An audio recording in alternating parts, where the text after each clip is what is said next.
There are a lot of ways to tell a story without saying a word.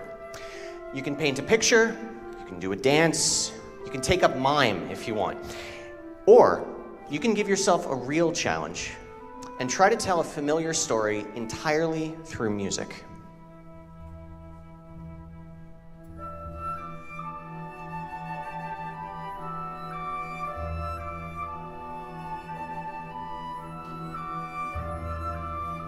Storytelling is an irresistible challenge for composers and musicians. It's all well and good to write a great symphony where the music speaks only for itself. But to try to use notes and chords and rhythms to bring actual characters to life, well, you've got your work cut out for you.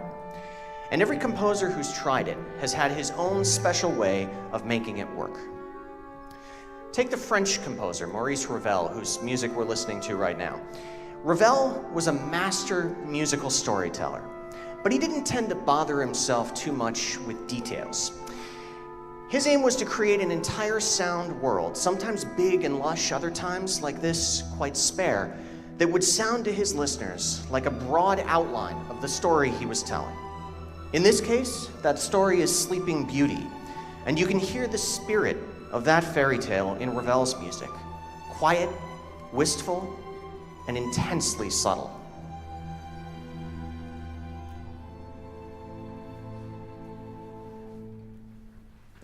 So that's one way to tell a story through music. And then there's this way.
So, as we like to say in Minnesota, that's different. And that was actually music of the composer who we are here this afternoon to talk about. So, good afternoon, ladies and gentlemen. Welcome to this special concert of the Mankato Symphony Orchestra. My name is Sam Bergman, and I'm so pleased to be here with Ken Freed and your MSO to dive deep into the world of one of the most fascinating composers of all time, Richard Strauss. What the orchestra just played was a typical bit of Straussian bombast, during which all the musical themes that Strauss wrote to tell the tale of Don Quixote are just stacked on top of each other and played simultaneously. He liked doing that kind of thing, none of that Ravel subtlety for Strauss. But I know what some of you are probably thinking, wait a minute. I've heard of Strauss. I have heard music by Strauss. It doesn't sound like that. It's not cacophonous and bombastic, it's lovely, it's lilting. It has a dance-like feel.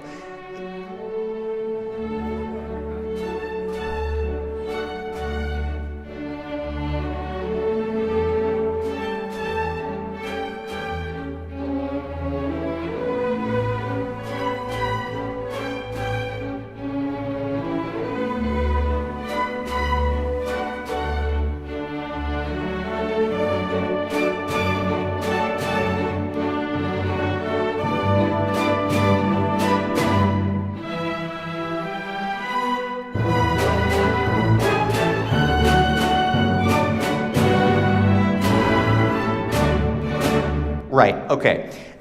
here's the thing, and I get that most of you probably weren't confused by this, but let's assume there were a couple of you who were. That is indeed music by Strauss. And the problem here, the beautiful Blue Danube Waltz, of course, and the problem here is there have actually been at least several dozen composers named Strauss, and at least 3 of them are very famous.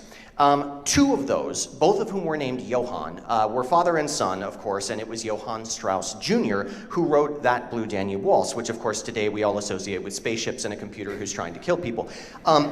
It's lovely stuff, but it's extremely different from the Strauss who we are here to talk about. Not that our Strauss couldn't also write waltzes. He was Bavarian, and you know those Bavarians love to dance. But in Richard Strauss's hands, the waltzes tended to sound a bit less, shall we say, prim and proper.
Now that is almost not a waltz. That is basically the late 19th century's answer to a scene from Dirty Dancing, is what that is. And that's actually from an opera that Richard Strauss wrote in 1911 called Der Rosenkavalier, in which Austrian aristocrats take frankly inappropriately young lovers and then muse about death and fantasize about revenge while attempting to interfere in each other's relationships. It's a delightful story. So if that's Richard Strauss's version of a simple waltz, you can just imagine what he might do with an entire Spanish novel like Don Quixote, which is just filled to the brim with crazy, mixed-up characters. But before we get to that, while we're talking about Strauss's compositional style, I want to hit briefly on another aspect of his orchestral writing, and that's that it is seriously big. I mean, big sound, big contrast, big orchestra. And that presents an interesting set of challenges for the poor guy who actually has to control all this action. Yeah, you. Just to show you what I mean, I'm going to be playing the viola on the second half of today's program, and this is what the first 8 or 9 bars of Don Quixote are going to look like to me. So that's not nothing.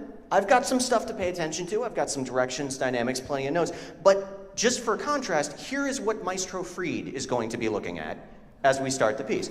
Now, Ken, that is ridiculous. There is absolutely no way that you can actually read all of those lines of music while we're playing and while you're conducting and cueing. So I want to know, what is your process? How do you get your mind around something like that and translate it into actually recognizable musical gestures? Good afternoon, everyone. Nice to see you all. Thank you for coming. Great to see you. Sam Bergman. Sam, that's a really good question. I'm glad you asked it. I don't know, you know. I buy a recording and listen to it a couple of times. No, actually, the first thing I did was read the novel. And the second thing I did was, luckily, in my score, there's a German-English dictionary. And every direction is a little bit, you know, you have to imagine a German person saying this, just a little bit moderately, and a little bit faster, and a little bit slower, and a little bit, but it's all in German, which doesn't mean anything to me, so I have to translate. That's the first thing. Second thing is there are these themes that Sam is going to get into, I hope, about the characters, and so what I've done is I almost draw with my trusty pencil a map, arrows saying go from this theme to this theme to this theme, because if you guys think it sounds like a mess, then it's bad. So the first thing I try to do is, what do I want your ear to focus on? And so I take my yellow magic marker and I mark up my score that I've bought. Actually, it doesn't belong to the library. Don't do that, children. I mark up where the themes are. What's a theme and what's subsidiary, what's secondary, so that when you guys are listening, you can follow the flow of the music. So that's a brief. The other thing I do is, since you asked, is how long are the phrases? I chop up the piece into little pieces so that it's bite size for you as well. So you're not listening to a 25-minute loop or something like that. Okay, so what I take away from that is Ken actually doesn't read music, and this entire thing is just being done with color coordination. That's basically what's going on here. All right. So, before we get back to Don Quixote, I want to go back to this idea of painting musical pictures. We heard that snippet of Ravel at the top of the show, which was meant to portray a single character from a well-known fairy tale. Remember, Ravel's technique was not to worry too much about pointing out specific plot points in the stories he told, but instead to let the music paint a broad picture of the action, sort of like using a beautiful landscape painting to represent a story instead of actually making a movie of it. And as an example, here is one of Ravel's best-loved musical portraits. This is from the same suite that the first snippet came from. This is called The Enchanted Garden.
Lydia Miller on the violin, Valerie Little on the solo viola part there in Ravel's Mother Goose Suite. Absolutely.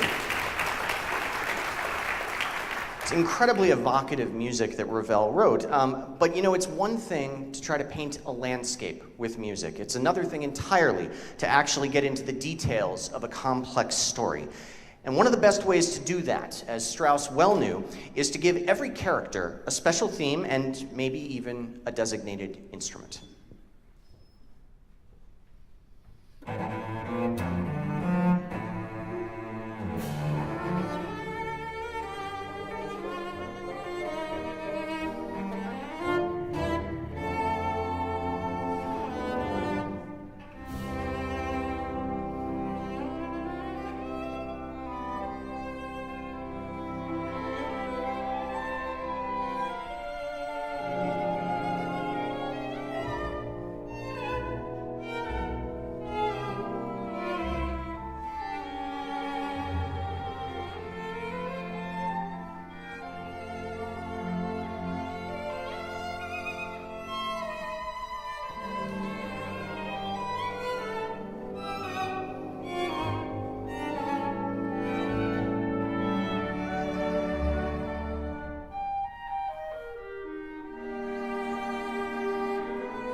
Now that right there is the single most important theme in Richard Strauss's Don Quixote, the theme that belongs to the title character himself. And this, by the way, is Sebastian Baverstam, our soloist this afternoon. So, I can't help but notice you're not sitting where soloists are supposed to sit. You're buried over here in the cello section, essentially sitting principal cello. Would you care to explain yourself? Well, Sam, at first, when I came and I found my seat here, I just frankly thought that Ken really didn't like me. But then somebody assured me that actually Strauss was insistent upon the solo cello sitting in the cello section, and it's a very different experience playing in that section. Yeah, actually, let me ask you about that, because when you play a concerto, your responsibility is really to the solo part, and everyone else sort of, bands together to follow you. In this situation, you're playing a really prominent solo part that's going to go on throughout the piece, but you also have these other responsibilities because now you are a part of the ensemble. So how do you compartmentalize that? Well, that was a long question. Let's see. Well, it's sort of a balancing act for me because the cello represents Don Quixote most of the time, and a lot of the time the cello has a solo part, so I want to bring that out, obviously. But sometimes the solo cello, even though it has a different part, sometimes the texture requires the cello to sort of blend in with different parts of the orchestra. Sometimes I'm underlining a theme that the first violins have, and so I try to, maybe just pierce the texture a little bit to provide a slightly different sound than if they were just playing on their own. And then sometimes I'm purely blending in with the cellos when my part syncs up with theirs. And then sometimes, even though I'm playing the same part as the rest of the cello section, I try to lead it a bit more because there's a few parts where we're sort of riding into battle and we sort of need to get that forward momentum. So it sort of requires that kind of pushing forward, I think. Yeah, it's really sort of a triple role for you this afternoon. You're a soloist, you're an orchestra musician, and really you're sort of playing chamber music as well. So thanks, looking forward to hearing it on the second half. So that theme that Sebastian was just playing, as I said, is the most important one in the piece, and it's going to come back again and again. And it's meant to represent not just who Don Quixote is, but who he imagines himself to be. Because let's make no mistake, this is a character who thinks quite a lot of himself. In fact, Strauss's subtitle for this piece is Variations on a Theme of Knightly Character. You notice he says knightly character, not just knight, and that is because his own delusions to the contrary, Don Quixote is not a knight in any way, shape, or form other than in his own head. Which, happens. I mean, we convince ourselves of ridiculous things all the time if it makes us happy to do so. In Don Quixote's mind, it makes him happy to believe that he is a knight, gallantly traveling the Spanish countryside, battling giants, and rescuing damsels who will certainly reward his gallantry with love. Who wouldn't be happier believing that? It's a much better life than most of us have. But, there's also another really clever element to the Don Quixote theme that you might have missed the first time around, and it sounded, at least initially, like this.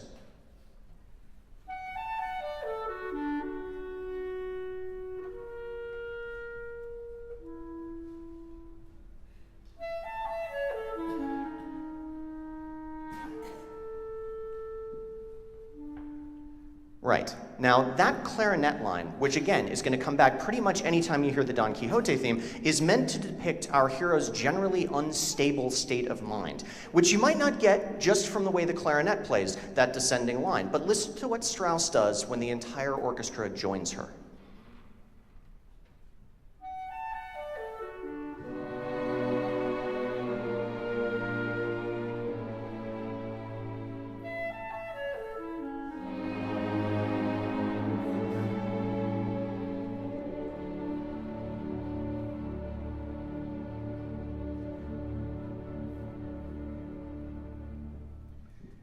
Now, anybody who knows anything about music knows something about the concept of a musical resolution, the idea that when you come to the end of a phrase, the chords are going to do something that causes our minds to go, something familiar. And yet, every time the clarinet plays that descending line, the orchestra answers her by playing a chord that makes no sense to our ears.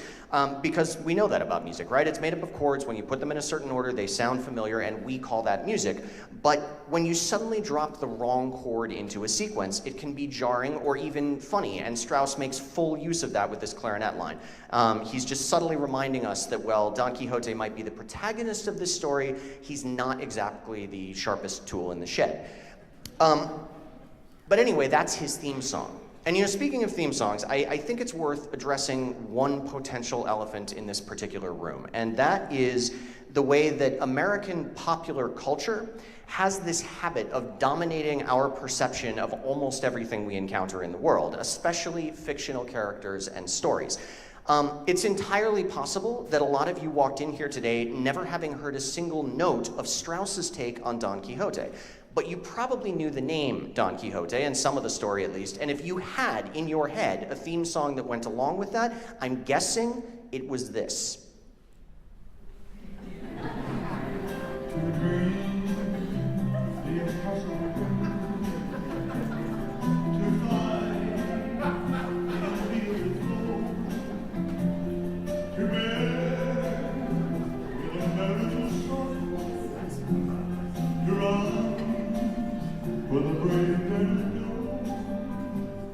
Just like that, we're at a Ramada Inn or something, apparently. That, of course, is the best-known song from the Broadway musical Man of La Mancha, and it's a perfectly good show. And by pointing out that it's probably what most Americans think of when they think of Don Quixote, I don't mean to suggest that this is a bad thing. But pop culture has this way of just crowding out everything else, to the extent that for a lot of us, the existence of the Impossible Dream song doesn't leave room for anything more musically complex, like Richard Strauss.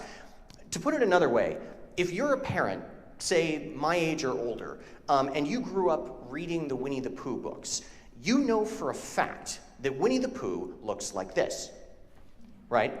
Whereas your kids might not even recognize that bear because they grew up on Disney, so they know for a fact that Winnie the Pooh actually looks like this. And even you parents aren't off the hook on this one either, and I can prove this. Just to go back to something from my childhood, I want to do an experiment. Just for a moment, I want everyone in the room to, without thinking, just put a picture in your head of the great Danish storyteller Hans Christian Andersen. Don't think, just picture. Okay, I can see some of you already know where I'm going with this. I'm willing to bet that no one was just mentally looking at this guy. And why would you? That's just a picture of the great Danish storyteller Hans Christian Andersen. No, I'm willing to bet that a good number of you in this room were just looking at this, and that is Danny Kaye. So again, this idea that popular culture just sort of like worms its way in and it pushes everything else out, even though you know Danny Kaye is not Hans Christian Andersen, but that's the image that jumps in there. So again, not saying there's anything wrong with pop culture, but every once in a while, it's nice for pop culture to take a back seat to culture. And if we accomplish anything here this afternoon, I'm hoping that you will walk out of here believing in your heart that Don Quixote's theme song does not go like this. It doesn't go like that, it goes like this.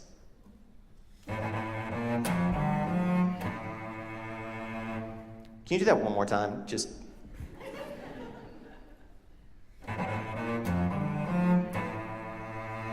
Okay, and let's have no more of that. Okay. Enough digressions, back to our story. So Don Quixote, as all great literary characters must, has found himself a trusty sidekick for his adventures. The sidekick's name is Sancho Panza. He is bossy, he is annoying, he is a bit of a country bumpkin, and so naturally he is played by the viola.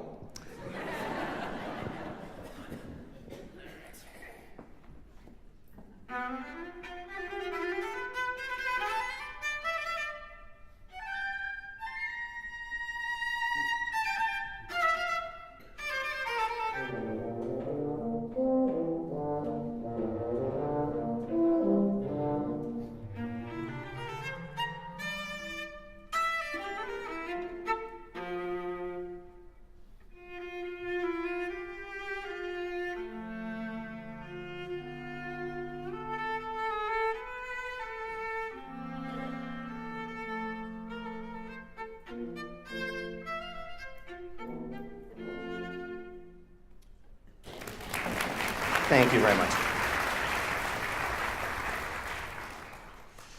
Okay. So that's Sancho Panza's theme, and when we perform that piece in full on the second half of the program, you're going to notice that as the story goes on, Don Quixote's theme and Sancho Panza's theme start interrupting each other more and more frequently and less politely. Now, we have one more character to meet, and like so much else in Don Quixote's world, she is entirely fictional.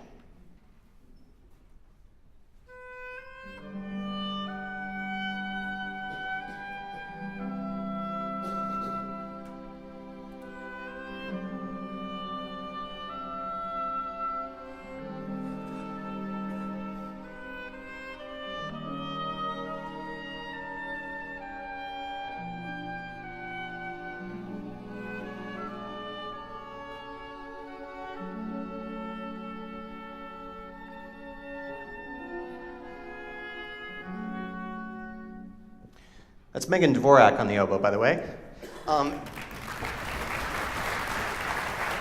that lovely oboe solo depicts Don Quixote's true love, Dulcinea. She is lovely, she is patient, she is kind, she is understanding, and as that description clearly indicates, she is entirely a figment of his imagination. Which doesn't bother him in the least, but it does get him a few additional eye rolls from Sancho Panza along the way.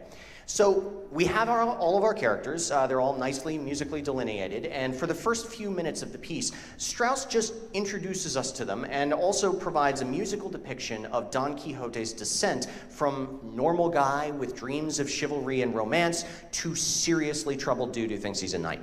You'll hear Dulcinea's theme in the oboe as Don Quixote dreams of her, and then the music gradually gets more and more chaotic and dissonant as our hero's mind leaves him. What emerges from this chaos is the original statement of Don Quixote's theme, because, like we said, that theme doesn't really depict the man so much as the man's vision of himself. Now, shortly after Don Quixote assumes his knightly guise, we meet Sancho Panza, who prattles on for a while about nothing until Don Quixote shushes him, and the two of them set off on a series of adventures. And you probably already know about the first one.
Now this is the famous scene that inspired the phrase tilting at windmills. In Strauss's first variation on his theme of knightly character, the Don and Sancho Panza come upon what Don Quixote insists is a menacing gang of giants. Despite Sancho's protestations, Quixote charges straight ahead into what is actually a field full of windmills, and he gets immediately unsaddled by one of the windmill blades. And of course, that's what you just heard. Quixote's theme in the cello gets all hot and bothered, and then the woodwinds come in as the windmill blade just sweeping him off his horse, and the harp brings him down for a hard landing, and then the rest of all of that was him lying on the ground feeling sorry for himself, as he is wont to do. So, let's step away from the story for just a second and talk about this unique musical style that Strauss has. We tend to group composers by era, and it's also useful to think of them in relation to who else was around writing music during their lifetimes. And in Strauss's case, he was a composer absolutely emblematic of his time, which was the late 19th and early 20th centuries. For German and Austrian composers, this was an era of lush romanticism, of grand opera and truly theatrical music. You can actually draw a very direct line from composers like Richard Strauss to the epic scores of early Hollywood films, because there's such an epic sweep to the music. And this was a stark contrast to the music that Germans and Austrians were writing even a few decades earlier. I mean, if you think of Beethoven in the early 19th century, there's plenty of drama, plenty of passion, but he wore a lot less of it on his sleeve than did Strauss, if you know what I mean. And Strauss wasn't the only one embracing the big, bold flavors of musical romanticism. There was another compositional giant in this era who is as tied up with Richard Strauss as Don Quixote is with Sancho Panza.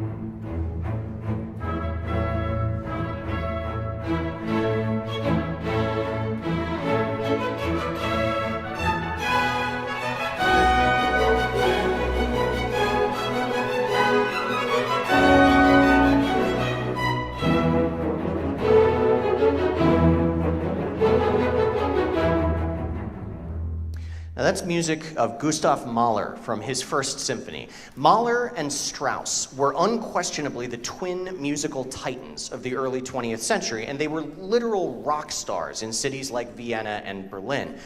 You wouldn't mistake Mahler's music for Strauss's exactly. The lines are a little more controlled. There's less of that sort of joyful chaos that characterizes Strauss's stuff. But there are definite similarities. Both composers loved to push the boundaries of what both individual musicians and large orchestras could do, and both are partially responsible for the development of what we think of today as a full-sized, full-throated symphony orchestra. Now, both Mahler and Strauss were also famous for finding new ways for instruments to depict the real-life sounds of the natural world. For Mahler, a symphony wasn't complete without some clattering cowbells, and in Don Quixote, Strauss actually manages to conjure an entire barnyard.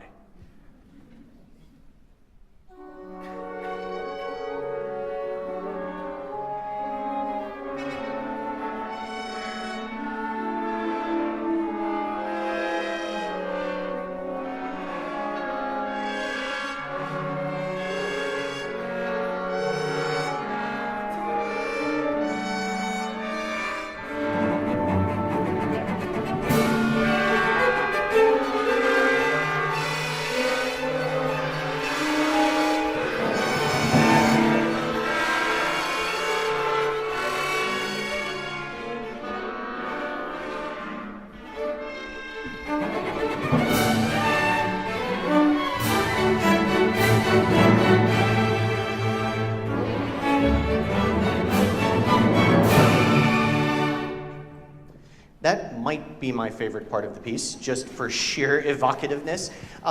It's a great trick, what he does with the horns and the clarinets and the winds there. They're doing a thing called flutter tonguing, which is exactly what it sounds like, literally fluttering their tongues while blowing into their instruments. And it creates that bleating sound of the flock of sheep that Don Quixote mistakes for an army of heathen soldiers. In the original Cervantes story, I believe he actually breaks a couple of ribs while attempting to extricate himself from that situation, but in Strauss's version, he comes out unscathed with that mighty, triumphant blast of music from the strings, followed again, when we play it in the full performance, by that old clarinet line that reminds us that all is not well inside our hero's mind.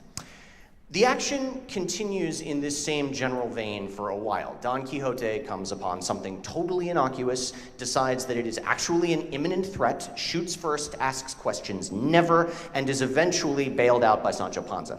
But of course, there is another element to this story, and it is the simple love of a man for a completely non-existent woman.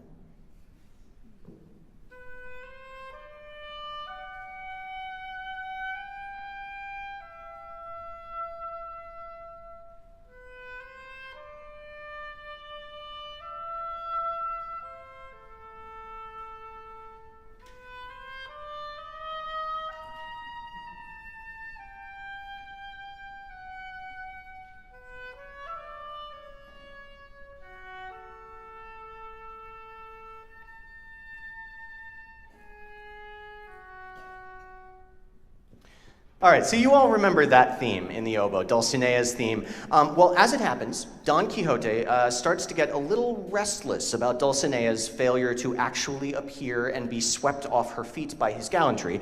And Sancho Panza, being an enterprising little twerp, decides that he should try to pass off some local village girl as the woman of Don Quixote's dreams. This does not go well. And Strauss brilliantly captures Sancho Panza's inept scheming by transforming Dulcinea's beautiful theme into a comical country dance.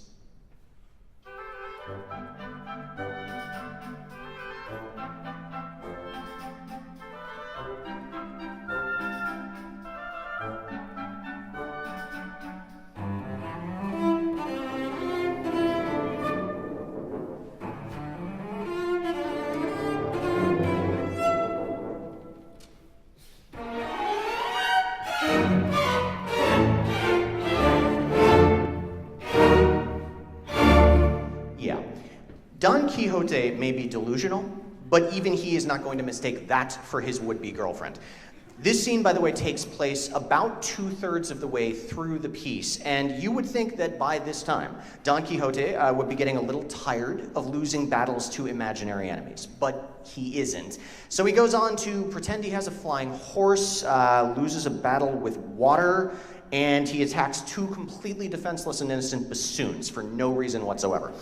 And it is at this point in Strauss's version of the story that the inevitable happens. Don Quixote's friends from back home decide that they have had just about enough of this idiot damaging their windmills and attacking their sheep, and they stage an intervention. And the intervention comes in the form of the Knight of the White Moon, actually one of Don Quixote's neighbors, who challenges him to a battle, beats him bloody, and orders him to go home.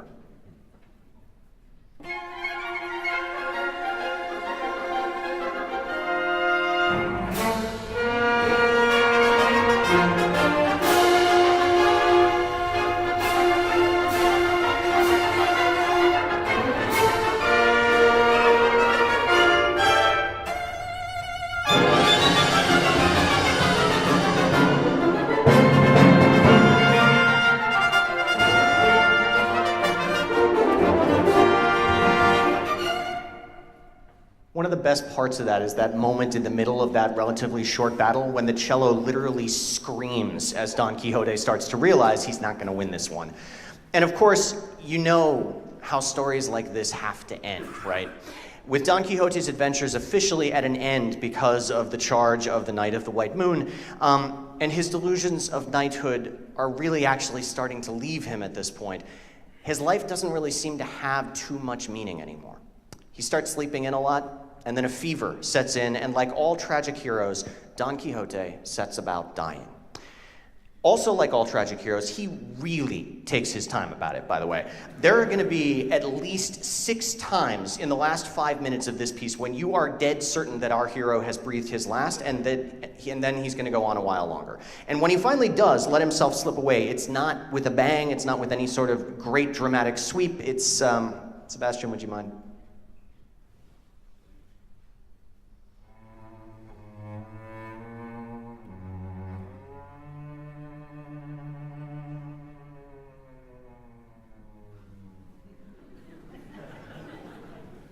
Subtle. Yeah, it's not a nightly thing, is it? Dying in your bed with a fever and a broken heart. But that's how Don Quixote goes out, and really, we always knew he would. Life's not fair. Why should death be, right? But as bleak as that sounds, the reason that this story and this music have endured for so long is that Don Quixote's end is not his legacy. In all his distress, there was a simple human joy and exuberance that make him one of the most enduring literary heroes of all time. And in Strauss's music, he manages to be every inch the gallant hero he so wanted to be.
Thank you very much.